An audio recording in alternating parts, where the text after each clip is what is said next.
அனைவருக்கும் வணக்கம். கருடன் படம் மிகப்பெரிய வெற்றி. அதற்கு காரணம் அதில் நடிச்ச கதாபாத்திரங்கள், கதை, நிறைய விஷயங்கள் சொல்லலாம். அதுல முக்கியமா சூரி சாருடைய நடிப்பு, ஸ்பீட் டெலிவரி, ஸ்லாங் வேற லெவல். நிறைய இடத்துல கைத்தட்டல் வாங்கிச்சு. அதுல ஒரு இடத்துல அவர் பேசின காட்சி இப்ப நான் ட்ரை பண்ணிருக்கேன். எப்படி இருக்குன்னு சொல்லுங்க. தம்பி நீ ஏதாச்சும் பண்ணி அப்படிங்கும்போது அவர் ஸ்பீடா பேசுவார். அந்த டைலாக் பாருங்க. கரையில கத்திங்க மறைஞ்சு அந்த பையனை சைக்கிள காப்பாற்றி கூட்டு போச்சு.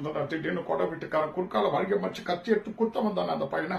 வேணாம்னே அப்பஞ்சத்த ஆத்தத்துல செஞ்சிச்சு விட்டுருங்கன்னு சொல்லிட்டு காலை பிடிச்சி கஞ்சி கதனே. அந்த ஆளை காலை பிடிச்சான்னு அந்த ஆளு கீழே விழுந்து நான் தான் காலை வாரி விட்டேன். தப்பா நினைச்சு நான் அடி நாச்சானு. என்ன வேணா பண்ணிக்கோ, பச்சை புள்ள எதுவும் பண்ணாதானே கஞ்சி கதனே. அந்த ஆள் எதையுமே காலை வாங்கிக்காம குறைச்சி முண்டி வச்சுட்டு வந்தானே. அந்த பையன் அந்த பக்கம் திரும்பிக்கிட்டு அப்படின்னு சொல்லிட்டு தலையை பூச்சி அப்படி கொண்டு போய் மரத்தை முச்சி மோதி அவன் கழுத்துல கையில போட்டு கொண்டே போட்டேங்க.